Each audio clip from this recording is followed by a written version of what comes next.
आलस की कीमत। दिन के 12 बज रहे थे, लेकिन सोहन अभी भी सो रहा था। उसकी माँ सुमित्रा ने आवाज दी। सुमित्रा, उठ जा बेटा, देख सूरज सर पर चढ़ आया है, कब तक सोता रहेगा। लेकिन सोहन पर कोई असर नहीं हुआ। वह चादर से मुंह ढक कर दोबारा सो गया। कुछ देर बाद उसे खाने की खुशबू आने लगी। दाल में तड़का लगते ही उसे जोर से भूख लगने लगी। सोहन उठा और सीधा माँ के पास रसोई में पहुंच गया। सोहन, माँ क्या बनाया है?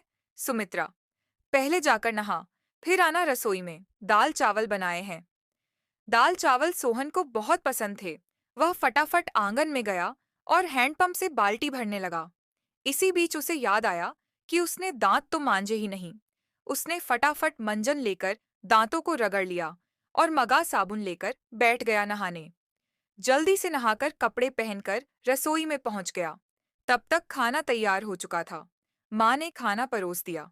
खाना बहुत ही स्वादिष्ट बना था। सोहन ने भरपेट खाना खाया।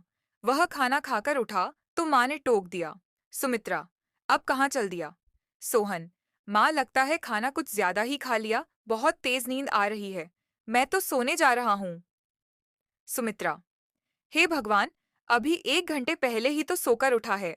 तुझे बस सारा दिन यही काम है, उठो, खाओ और सो जाओ। तुझे पता है तेरे पिता खेत में कितनी मेहनत करते हैं, तब हमें 2 वक्त की रोटी मिलती है। कुछ नहीं तो जाकर उनकी मदद ही कर दिया कर। उनके लिए खाना ले जा, मैं अभी तैयार कर रही हूँ। सोहन पर तो जैसे दुहकों का पहाड़ टूट पड़ा।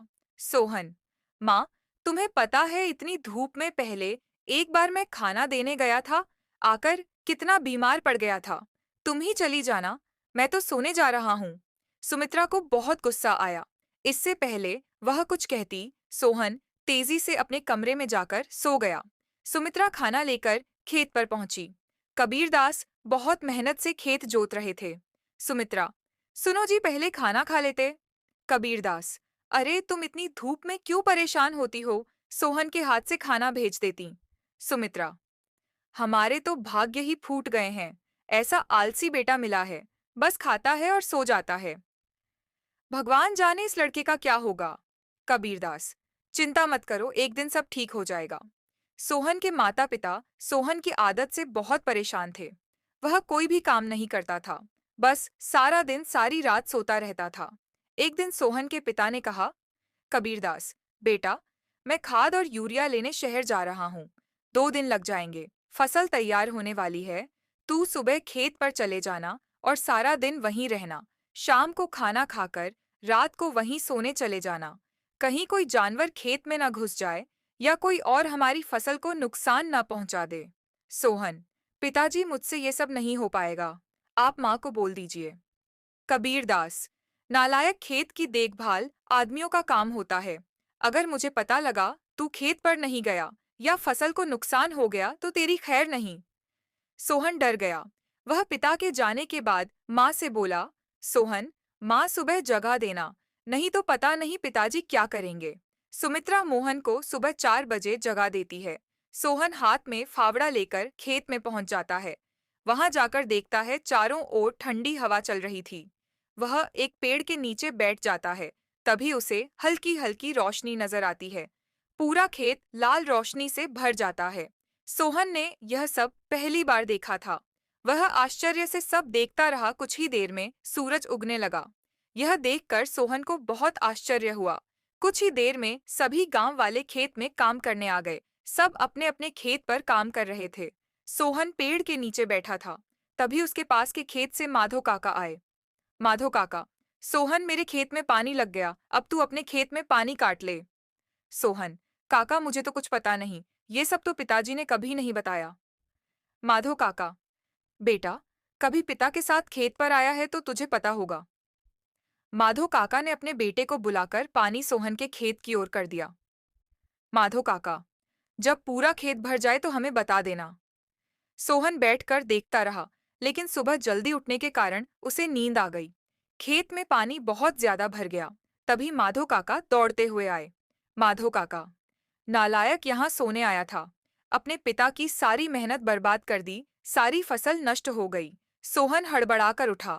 उसका खेत पानी से लबालब भरा हुआ था। माधो काका ने जल्दी से पानी दूसरी ओर काटा। लेकिन तब तक बहुत देर हो चुकी थी। लगभग आधी फसल खराब हो चुकी थी। सोहन, काका अब कुछ नहीं हो सकता क्या? माधो काका, नहीं बेटा, तैयार फसल का ध्यान बच्चे की तरह रखना पड़ता है। समय से पानी देना, खाद देना, जानवरों से बचाना। इसीलिए हम दिन रात खेत पर रहते हैं। अब तो भगवान ही मालिक है। सोहन पेड़ के नीचे बैठा रोता रहा। दोपहर को सुमित्रा खाना लेकर आई। उसे सब पता लगा तो उसने भी सोहन को बहुत डांटा। शाम को सोहन घर नहीं आया, न ही उसने खाना खाया। उसकी भूख प्यास नींद सब उड़ चुकी थी। अगले दिन जब कबीरदास घर वापस आए तो उन्होंने सोहन के बारे में पूछा। सुमित्रा ने सारी बात बता दी। कबीरदास सब छोड़कर दौड़ते हुए खेत पर पहुंचे। उन्होंने देखा मोहन पेड़ के नीचे बैठा रो रहा था। आधी फसल खराब हो चुकी थी। सोहन, पिताजी मुझे माफ कर दीजिए, मेरे आलस ने इतना बड़ा नुकसान कर दिया। आप चाहें तो मुझे पीट लीजिए।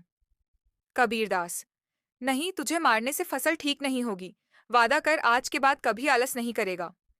चल, अब घर चल, वहीं बात करेंगे। दोनों घर आ जाते हैं।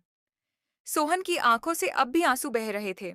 सुमित्रा ने उसे खाना दिया, लेकिन उसने नहीं खाया और वह अपने कमरे में जाकर रोने लगा। सुमित्रा, जी अब क्या होगा? आधी फसल तो बर्बाद हो गई। कबीरदास, सुमित्रा, कोई घाटे का सौदा नहीं है। आधी फसल देकर अगर बेटा सुधर गया तो यही काफी है। कबीरदास ने सोहन को बुलाया। कबीरदास, बेटा, अब तो नुकसान होना था हो गया। अब हमें कल से आधे खेत की फसल उखाड़कर दोबारा बोनी होगी। सोहन, पिताजी, आप बाकी आधे खेत में खाद यूरिया लगाकर उसे काटने का इंतजाम कीजिए। मैं इस पर अकेले काम करना चाहता हूँ। अगले दिन सुबह 4 बजे सोहन अपने पिता के साथ खेत पर पहुंच गया और पिता के बताए अनुसार खेत पर काम करने लगा। 4 महीने कठिन परिश्रम करने के बाद नई फसल कुछ बढ़ती हुई दिखाई देने लगी।